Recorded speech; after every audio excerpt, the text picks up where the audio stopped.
La conquista de Bizancio. 29 de mayo de 1453.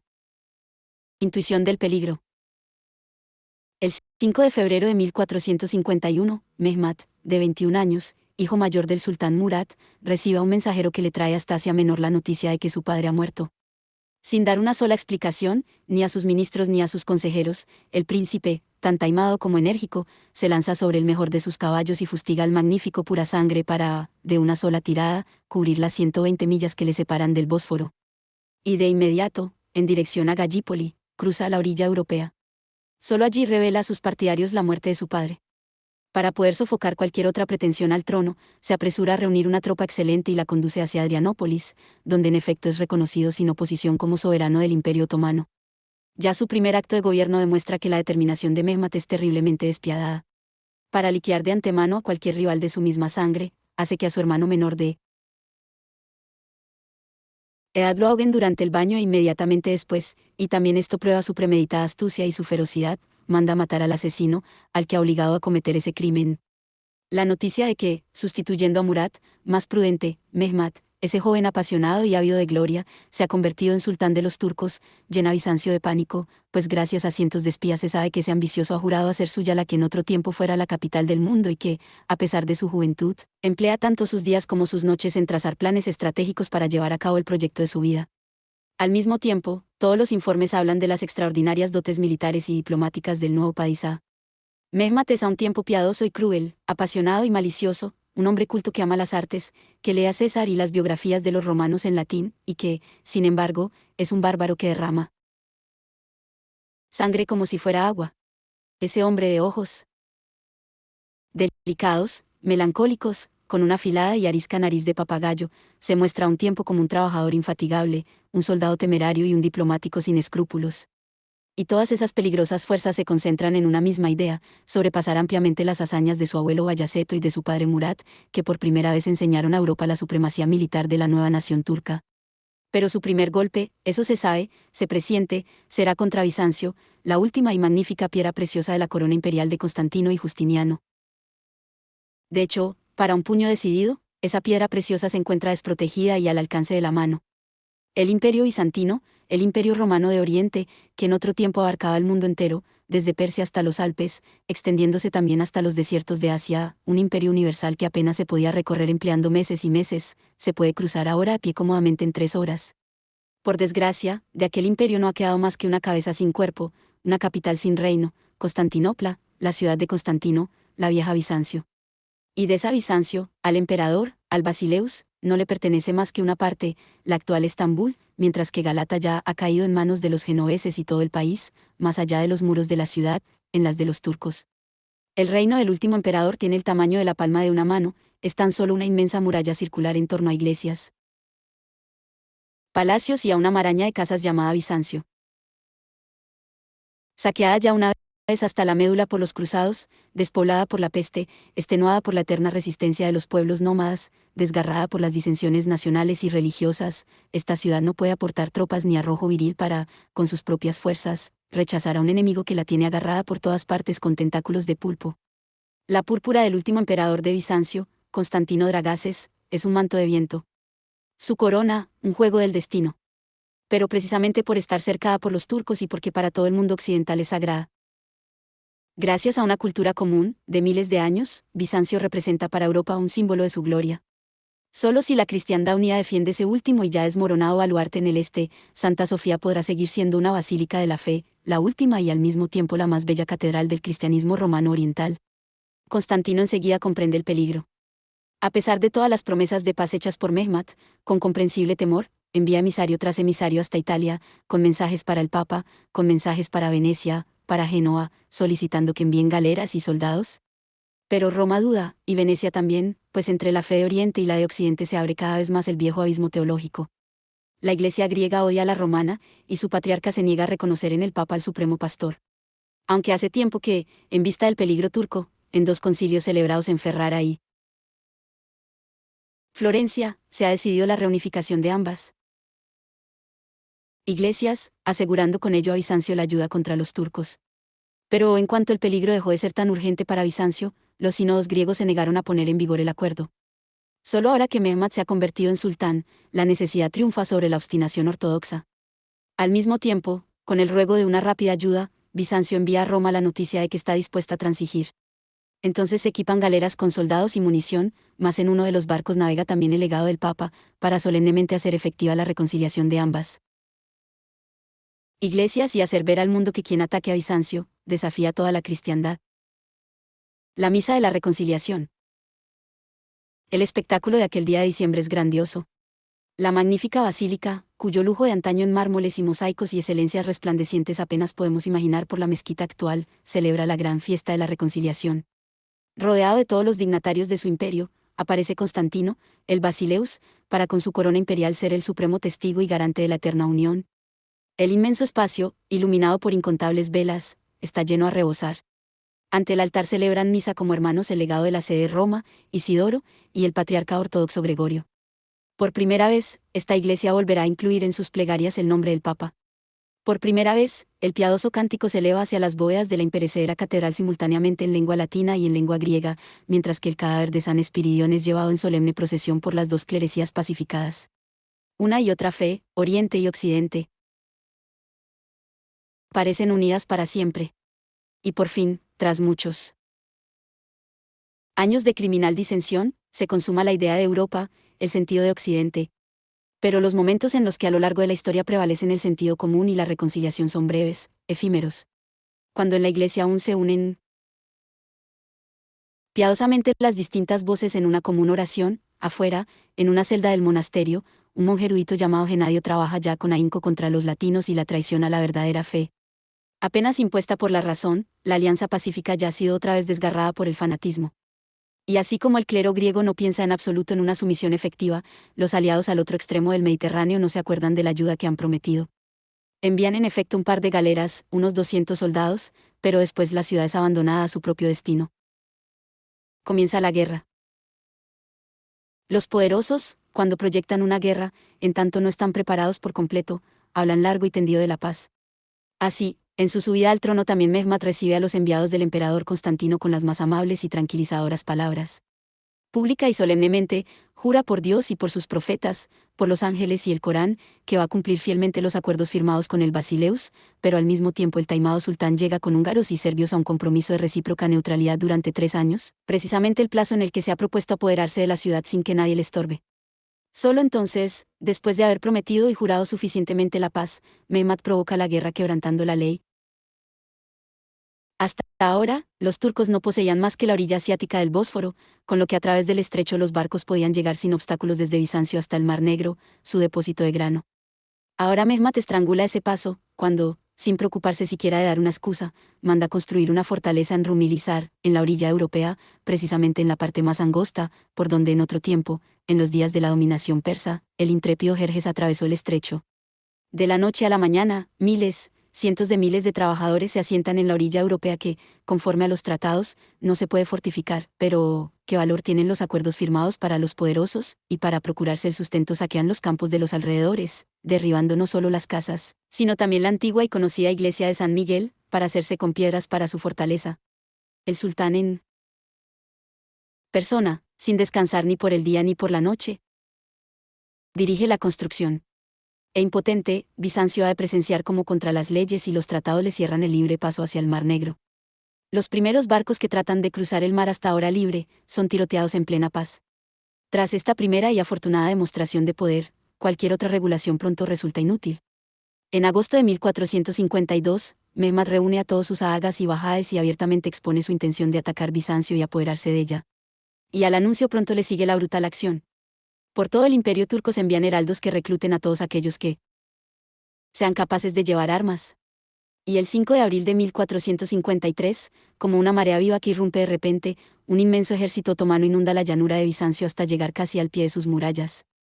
A la cabeza de esas tropas, suntuosamente vestido, cabalga el sultán para montar su tienda frente a la puerta de Licas.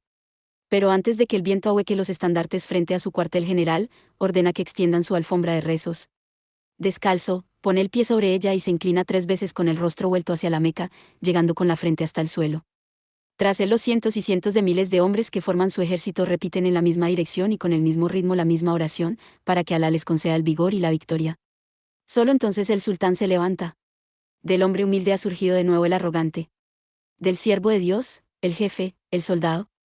Y por todo el campamento corren ahora los teyals, sus pregoneros. Oficiales, para, a golpe de tambor y toque de clarín, seguir anunciando, el asedio de la ciudad ha comenzado. Las murallas y los cañones. Bizancio solo cuenta con un poder y una fuerza, sus murallas. Nada le queda de cuando su imperio se extendía por el mundo entero, nada, salvo ese legado de una época más grande y feliz. El triángulo de la ciudad está protegido con una triple coraza. Más bajas, pero aún majestuosas, las murallas de piedra defienden ambos flancos de la urbe frente al mar de Mármara y el Cuerno de Oro. Una masa gigantesca despliega en cambio el parapeto frente al continente, la llamada muralla de Teodosio. Ya Constantino, previendo futuros peligros, ciñó la ciudad de Bizancio con sillares, y Justiniano prosiguió la construcción y consolidación de ese muro. Pero el bastión propiamente dicho no lo erige sino Teodosio, con una muralla de 7 kilómetros de longitud, de cuya fuerza cíclope dan testimonio aún hoy los restos cubiertos de yedra. Embellecida con troneras y almenas, protegida por fosos, custodiada por imponentes torres cuadradas, levantada en líneas paralelas dobles y triples, y completada y renovada una y otra vez por cada emperador durante miles de años, esta soberbia muralla de circunvalación representó en su época el símbolo perfecto de lo inexpugnable. Como en los tiempos del asalto desenfrenado de las hordas bárbaras o de las huestes turcas, esos bloques ciclópeos se mofan también ahora de cualquier instrumento bélico que se haya inventado hasta entonces. Impotentes, los proyectiles de las catapultas, de los arietes y hasta de las nuevas quilabrinas, así como los de los morteros, rebotan contra su empinada pared. Ninguna otra ciudad de Europa es más segura ni está mejor protegida que Constantinopla gracias a la muralla de Teodosio. Mehmet conoce mejor que nadie esa muralla y conoce su solidez. Desde hace meses, desde hace años, en sus vigilias nocturnas y en sueños solo tiene un pensamiento, cómo conquistar lo inconquistable, cómo destruir lo indestructible. Sobre su mesa se apilan los dibujos, las medidas, las secciones de las fortificaciones enemigas. Conoce cada prominencia, por delante y por detrás de las murallas, cada hondonada, cada corriente de agua. Y sus ingenieros han examinado con él cada detalle. Pero, qué desengaño, todos ellos han calculado que con la artillería empleada hasta entonces la muralla de Teodosio no puede ser derruida. Así que, hay que construir cañones más sólidos, más largos, de mayor alcance y más potentes que los conocidos hasta el momento en el arte de la guerra.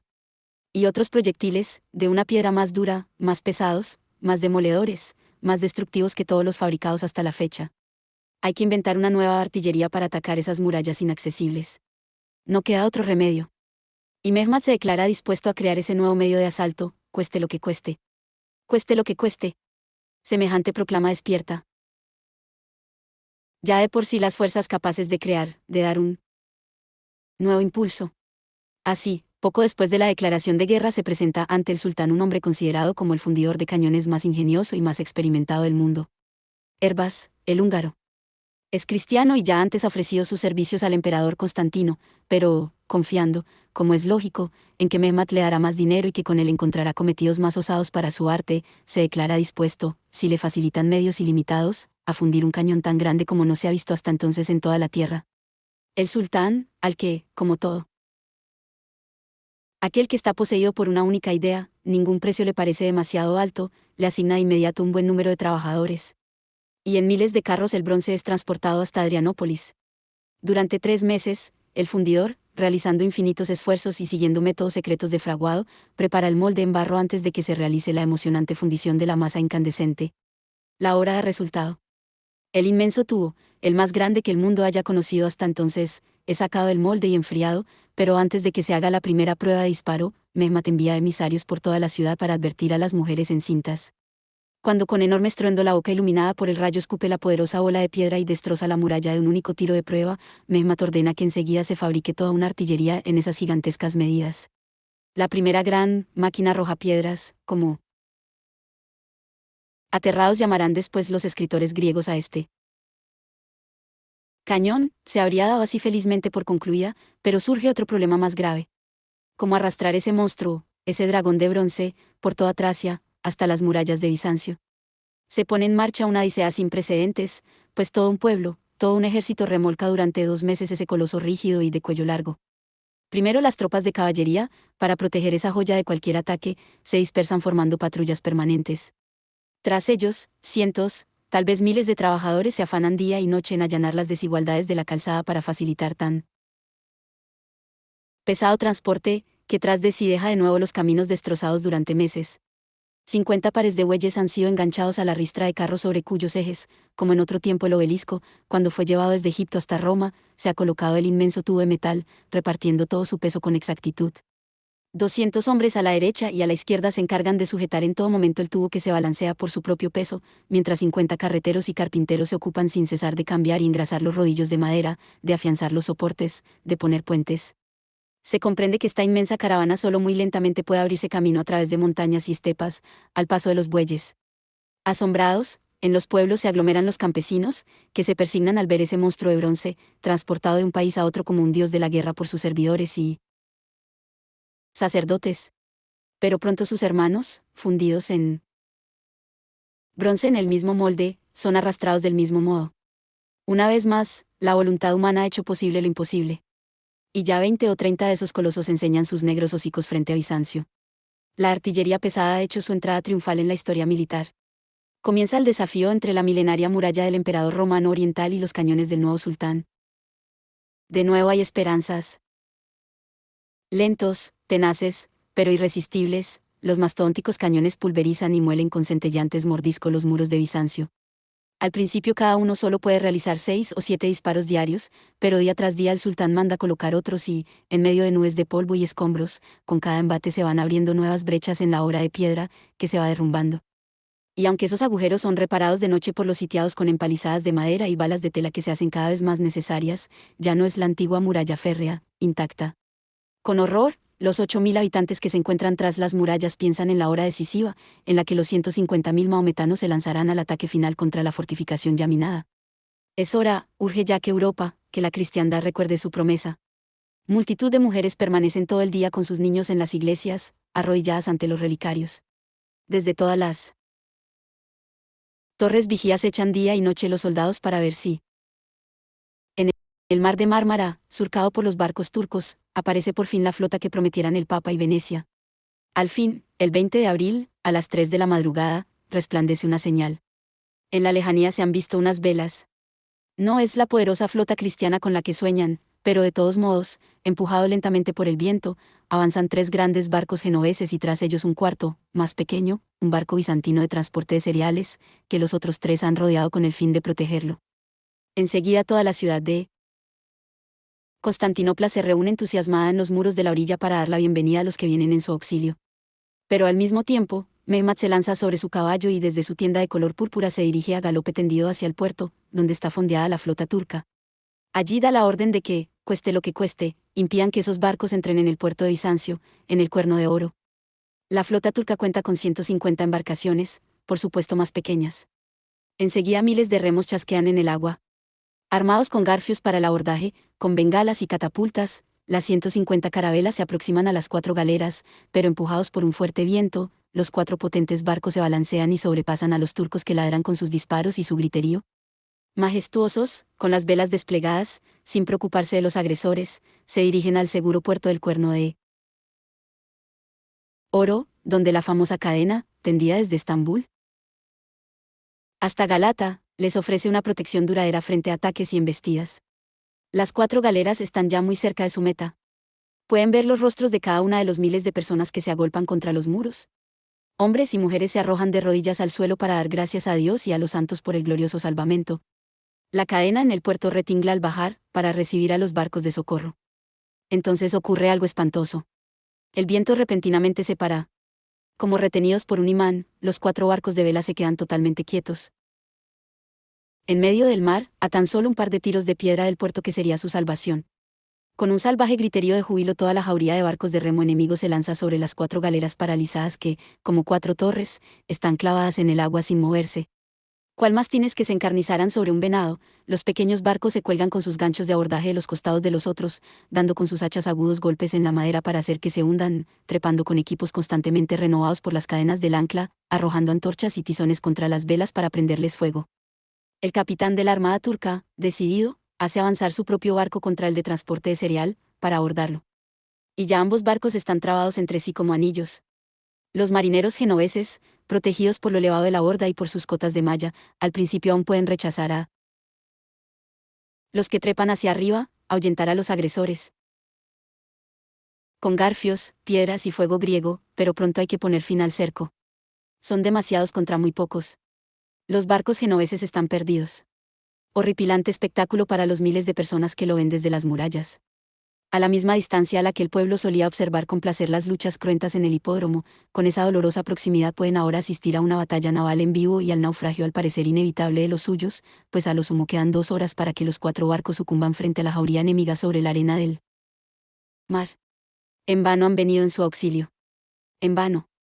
Los desesperados griegos que se encuentran en los muros de Constantinopla, justo a un tiro de piedra de sus hermanos, sienten una rabia impotente y gritan con los puños cerrados, por no poder ayudar a sus salvadores.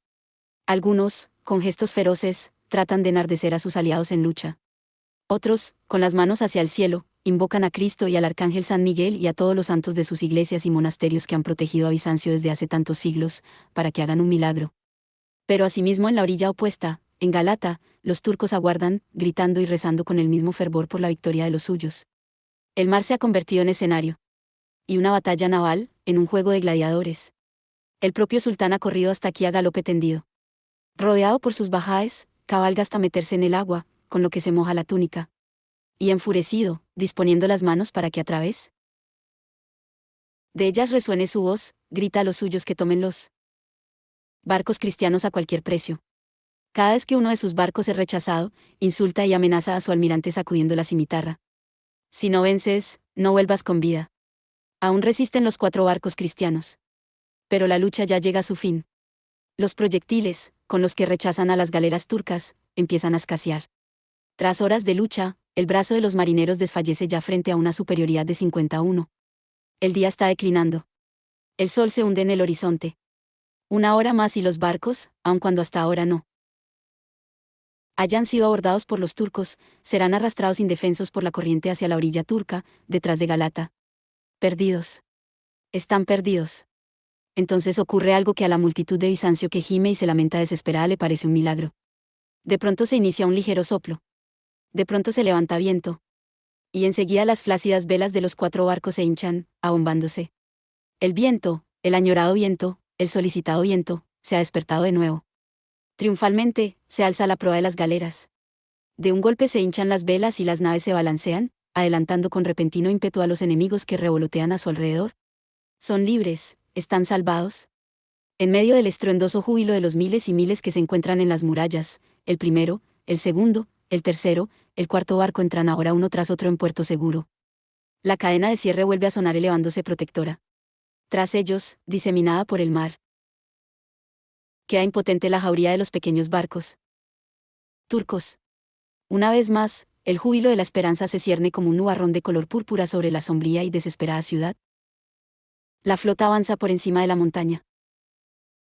El entusiasmo de los sitiados dura una sola noche. La oscuridad, llena de fantasías, excita siempre los sentidos. Y confunde a la esperanza con el dulce veneno de los sueños. Solo durante una noche creen los sitiados que están seguros y a salvo, pues sueñan con que así como de esos 4 barcos han desembarcado felizmente soldados y provisiones, ahora, semana tras semana, llegarán otros nuevos. Europa no les ha olvidado. Y, en sus precipitadas esperanzas, ven ya finalizado el asedio y al enemigo desmoralizado y vencido. Pero también Mehmet es un soñador, claro está que de una especie distinta y mucho más rara, la de aquellos que con su tesón saben convertir sus sueños en realidad. Y mientras en las galeras se figuran que en el puerto del Cuerno de Oro están seguros, él concibe un proyecto de temeridad tan fantástica que en la historia militar se equipara a las más intrépidas hazañas de Aníbal y de Napoleón. Bizancio se encuentra ante él como si fuera un fruto dorado, pero él no puede cogerlo. El principal obstáculo lo representa la profunda lengua de mar, el Cuerno de Oro, esa bahía en forma de apéndice que preserva uno de los costados de Constantinopla. Penetrar en ella es prácticamente imposible, pues a la entrada está la ciudad genovesa de Galata, a la que Mehmet debe neutralidad, y desde allí en diagonal la cadena de hierro se extiende hasta la ciudad enemiga. Con un ataque frontal, por tanto, su flota no puede entrar en la bahía. Solo desde la cuenca interior, donde termina el territorio de los genoveses, podría hacerse con la flota cristiana. Pero, ¿cómo llevar una flota hasta ese golfo interior? Se podría construir una, seguro, pero eso llevaría meses y meses, y este impaciente no quiere esperar tanto. Entonces Mehmet concibe un plan genial: transportar su flota desde el mar, donde resulta del todo inútil, hasta el puerto del Cuerno de Oro por encima de la lengua de tierra.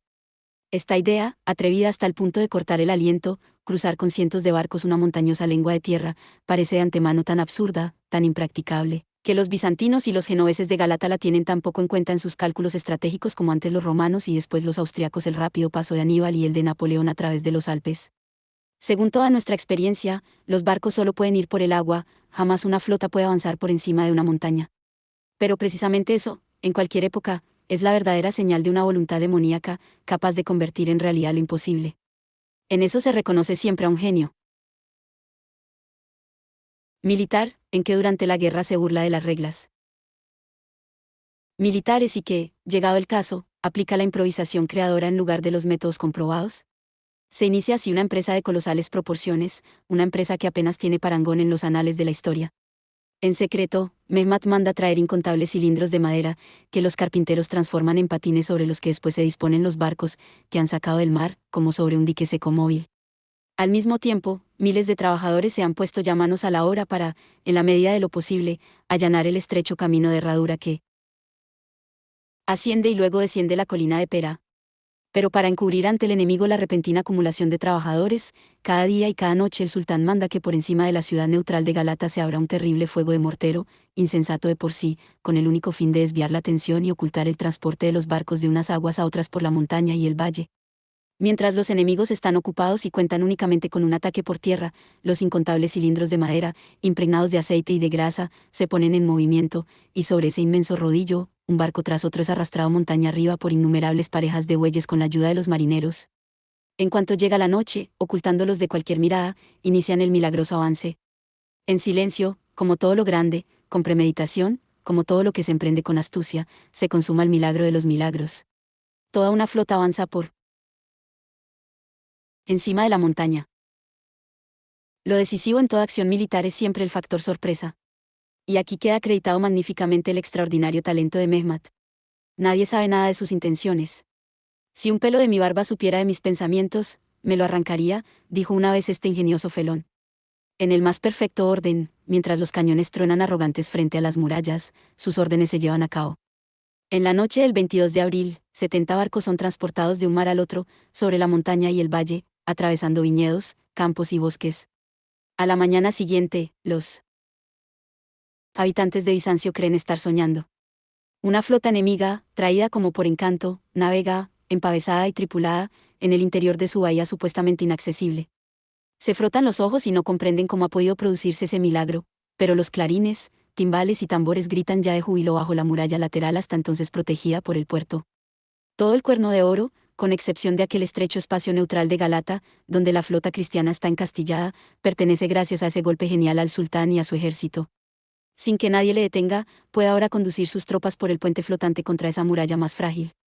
Con ello, el flanco más débil está amenazado y la línea de defensa aún más debilitada. El férreo puño se cierra apretando cada vez más en torno a la garganta de su víctima.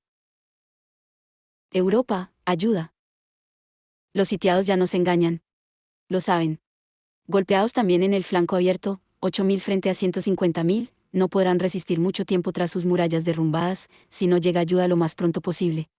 Pero, ¿no ha prometido solemnemente la señoría de Venecia que enviaría barcos? ¿Puede el Papa permanecer indiferente cuando sobre Santa Sofía, la iglesia más suntuosa de la cristiandad, se cierne el peligro de convertirse en una mezquita del paganismo? ¿Acaso Europa, víctima de la disensión, dividida por cientos de bajas envidias, no se da cuenta aún del peligro en el que se encuentra la cultura de Occidente? Tal vez, así se consuelan los sitiados, la flota de socorro hace tiempo que está preparada y únicamente porque desconoce la situación en la que se encuentran no se decide a desplegar velas. Bastaría con hacerle saber la enorme responsabilidad de tan mortífera demora. Pero, ¿cómo informar a la flota veneciana? El mar de Mármara está infestado de barcos turcos. Partir con toda la flota significaría exponerse a una catástrofe, además de debilitar la defensa, para la que cuenta cada uno de los hombres, en un par de centenares de soldados. De modo que se decide arriesgar únicamente un barco muy pequeño con una escasa tripulación. En total, 12 hombres. Si hubiera justicia en la historia su nombre tendría que ser tan célebre como el de los argonautas, y sin embargo no conocemos ni uno solo, se aventuran a realizar esa heroica hazaña. Sobre el pequeño bergantín se iza la bandera enemiga. 12 hombres se visten a la Manera turca, con turbante o tarbu, para no llamar la atención. El 3 de mayo, a medianoche, la cadena de cierre del puerto se afloja sin hacer ruido y el intrépido barco se desliza fuera a golpe de remo amortiguado, protegido por la oscuridad. Y aquí que el milagro se produce, y el minúsculo barco recorre los Dardanelos hasta llegar al mar Egeo. Siempre es el exceso de temeridad lo que paraliza al enemigo. Mehmet está pensando en todo, salvo en lo inimaginable, que un solo barco con 2 héroes se aventurara a hacer semejante viaje, digno de los argonautas, atravesando su flota. Pero, trágica decepción, en el mar Egeo no resplandece una sola vela veneciana.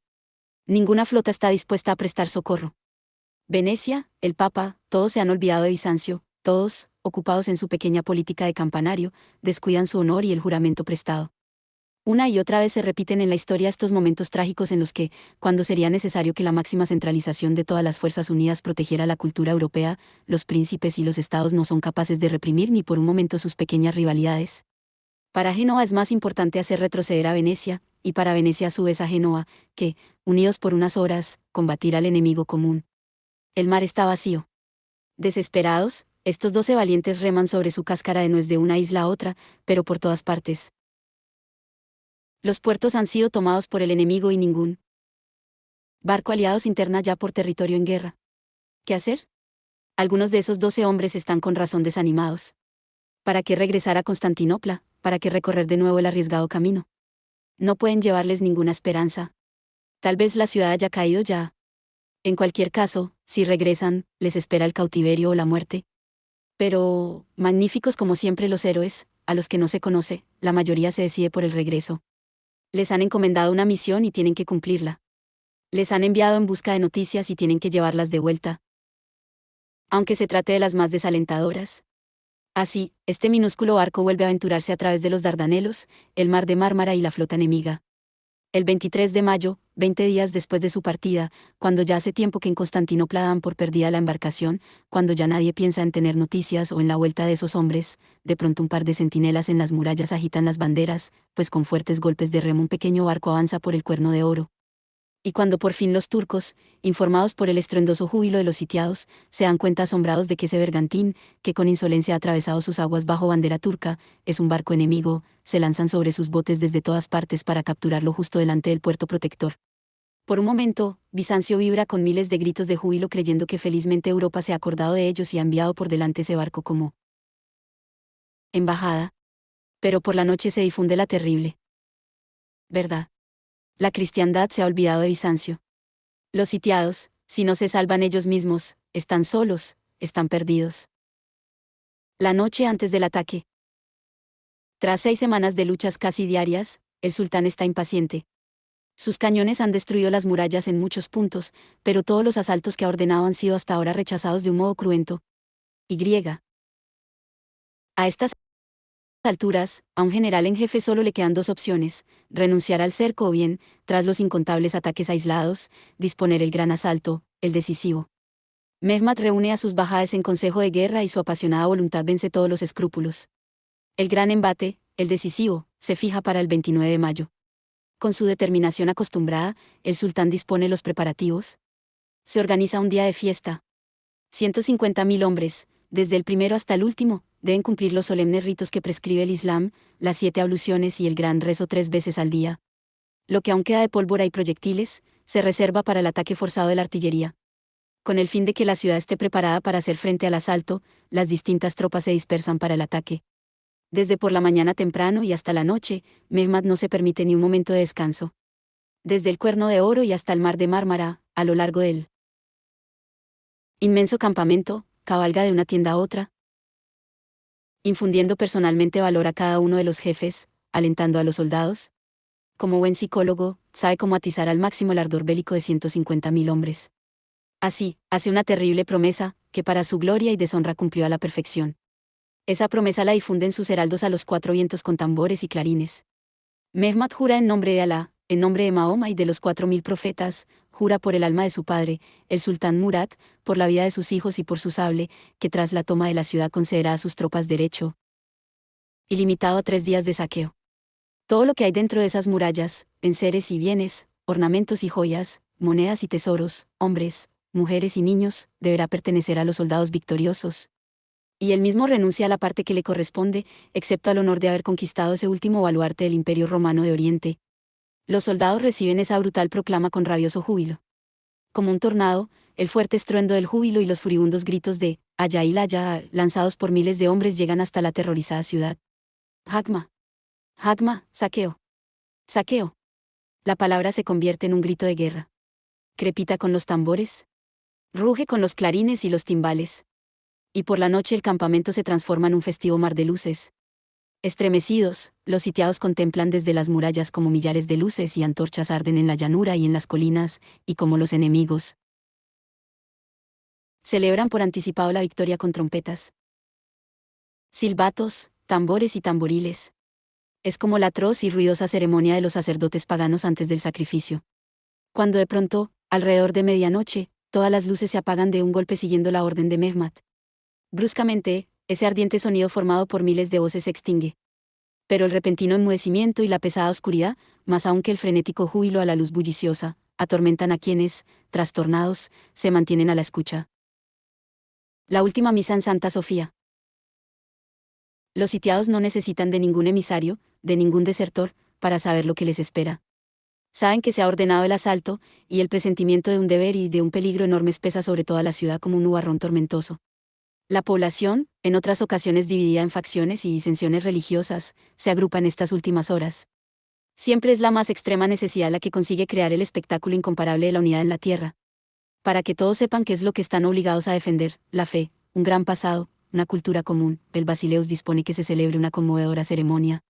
Siguiendo sus órdenes, el pueblo entero se reúne, ortodoxos y católicos, sacerdotes y legos, niños y ancianos, para formar una única procesión. Nadie debe y nadie quiere quedarse en casa. Desde el más rico hasta el más pobre se alinean, cantando piadosamente el Kyrie eleison, en la solemne comitiva que recorre primero el centro de la ciudad y después también las murallas exteriores. De las iglesias se sacan los iconos sagrados y las reliquias, que encabezan el desfile. Por todas partes, allí donde se ha abierto una brecha en el muro, se cuelga la imagen de algún santo para que rechace el asalto de los infieles mejor que cualquier arma de este mundo. Al mismo tiempo, el emperador Constantino reúne a los senadores, a los nobles y a los comandantes para infundirles valor con un último discurso. Y aunque no puede prometerles nada comparable al inmenso saqueo de Mehmet, les habla de la gloria que obtendrán para la cristiandad y para el mundo occidental si rechazan ese último y decisivo embate, y del peligro que corren si se rinden frente a esos incendiarios. Mehmet y Constantino, los dos saben que de ese día dependen siglos de historia. Entonces empieza la primera escena, una de las más sobrecogedoras para Europa, un inolvidable éxtasis de decadencia. En Santa Sofía, aún la catedral más espléndida del mundo, que desde el día de la reconciliación de ambas iglesias ha sido abandonada tanto por los creyentes de una como por los de la otra, se reúnen aquellos que han sido señalados por la muerte. En torno al emperador se agrupa toda la corte, los nobles, el clero griego y el romano, los soldados y los marineros genoveses y venecianos, todos con sus armaduras y con sus armas. Tras ellos, se arrodillan miles y miles de sombras silenciosas que murmuran con reverencia.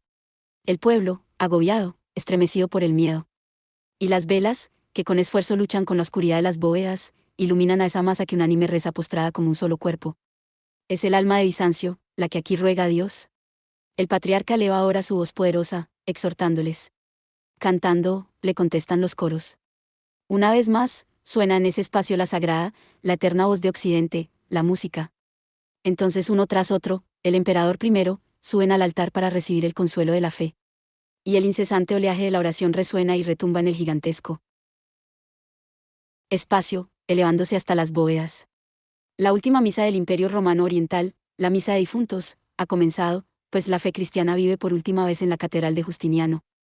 Tras esta emocionante ceremonia, el emperador regresa rápidamente a su palacio, para pedir perdón a sus subalternos y sirvientes por cualquier injusticia que a lo largo de su vida haya cometido contra ellos. Después monta sobre su caballo y, al igual que Mehmet, su gran adversario, en el mismo momento, recorre las murallas de un extremo a otro, alentando a los soldados. Ya es noche cerrada. No se oye ni una voz, ni el sonido de un arma. Pero con el alma en vilo, miles y miles de personas esperan el día y la muerte dentro de las murallas. Quercaporta, la puerta olvidada. A la 1 de la madrugada, el sultán da la orden de asalto. Se despliega el enorme estandarte y al grito de «Allá», Allá y allá, cientos de miles de hombres con armas y escalas, con cuerdas y ganchos, se precipitan contra las murallas, al tiempo que redoblan todos los tambores y rugen todas las trompetas. Bombos, timbales y flautas unen su agudo alboroto a los gritos de la gente y al estruendo de los cañones, formando un único huracán. Sin compasión, las tropas inexpertas, los basi bazuks, son lanzadas en primer lugar contra las murallas. En el plan de ataque del sultán, sus cuerpos medio desnudos sirven, por así decirlo, únicamente como parachoques, destinados a fatigar y debilitar al enemigo, antes de que las tropas principales inicien el asalto decisivo. Con cientos de escalas, corren en la oscuridad asusados por el látigo. Trepan hasta las almenas, son rechazados, vuelven a subir, una y otra vez, pues no tienen otra salida. Tras ellos, material humano sin valor destinado simplemente al sacrificio, están ya las tropas principales, que una y otra vez los empujan a una muerte segura. Aún conservan los defensores la supremacía. Contra sus cotas de malla las incontables flechas y piedras no pueden hacer nada. Pero el verdadero peligro, y eso Mehmet lo ha calculado perfectamente, es el cansancio. Luchando sin interrupción con pesadas armaduras contra las tropas ligeras que acometen una y otra vez, saltando constantemente de un punto de ataque a otro, agotan buena parte de sus fuerzas en esa resistencia forzada. Y cuando ahora, tras 2 horas de lucha, empieza a clarear la mañana, avanza la segunda tropa de asalto, la de los anatolios, el combate se vuelve ya peligroso, pues esos anatolios son guerreros disciplinados, bien entrenados y provistos a su vez de cotas de malla. Además, son más numerosos y están por completo descansados, mientras que los defensores tienen que proteger de la invasión tan pronto una zona y tan pronto otra. Sin embargo, los agresores aún siguen siendo rechazados por todas partes y el sultán tiene que emplear sus últimas reservas, los jenízaros, la tropa escogida, la guardia élite del ejército otomano. Él mismo en persona se pone a la cabeza de esos 12.000 jóvenes y escogidos soldados, los mejores que había por entonces en Europa, que a un único grito se arrojan sobre los exhaustos adversarios. Ya es hora de que en la ciudad suenen todas las campanas, para que aquellos que aún puedan unirse a la lucha acudan a las murallas, para que vayan a buscar a los marineros a los barcos, pues ahora comienza el verdadero y decisivo combate. Para desgracia de los defensores, una piedra alcanza al jefe de la tropa genovesa, el audaz condottiero Giustiniani, que, herido gravemente, es llevado hasta los barcos. Esto hace que por un momento decaiga la energía de los defensores. Pero ya el propio emperador se adelanta corriendo para evitar la amenazadora invasión. Y una vez más consiguen tirar abajo las escalas de asalto. Una determinación se enfrenta a la otra, extrema. Y por un último instante Bizancio aún parece salvada. La suprema necesidad ha vuelto a vencer al más salvaje ataque. Cuando, de pronto, un trágico contratiempo, uno de esos segundos misteriosos, que con sus incomprensibles designios a veces trae consigo la historia, decide el destino de Bizancio. Ha ocurrido algo inverosímil. Por una de las muchas brechas abiertas en la muralla exterior, a poca distancia del punto de asalto propiamente dicho, se han colado un par de turcos. No se aventuran contra la muralla interior, pero mientras deambulan curioseando sin rumbo entre la primera y la segunda muralla de la ciudad, descubren que por un incomprensible descuido una de las pequeñas puertas de la muralla interior, la llamada Kerkaporta, se ha quedado abierta. Se trata solo de una puerta pequeña, destinada en época de paz a los peatones en esas horas durante las cuales las grandes aún están cerradas. Precisamente porque no tiene ninguna función militar, en medio de la excitación general de la última noche se han olvidado al parecer de su existencia. Y los jenízaros, para su asombro, se encuentran ahora con que de modo inexplicable les han abierto esa puerta en mitad del baluarte armado hasta los dientes. Al principio sospechan que se trata de una estratagema, pues les parece demasiado inverosímil y absurdo que, mientras delante de cada brecha, de cada hendidura y de cada acceso a la fortaleza se acumulan los cadáveres y sobre ellos zumban el aceite hirviendo y los dardos, aquí la puerta que lleva al corazón de la ciudad, la Kerkaporta, esté abierta como cualquier domingo apacible. De todos modos, van en busca de refuerzos. Y, sin encontrar ninguna resistencia, toda una tropa se mete en el centro de la ciudad, atacando inesperadamente y por la espalda a los desprevenidos defensores de la muralla exterior.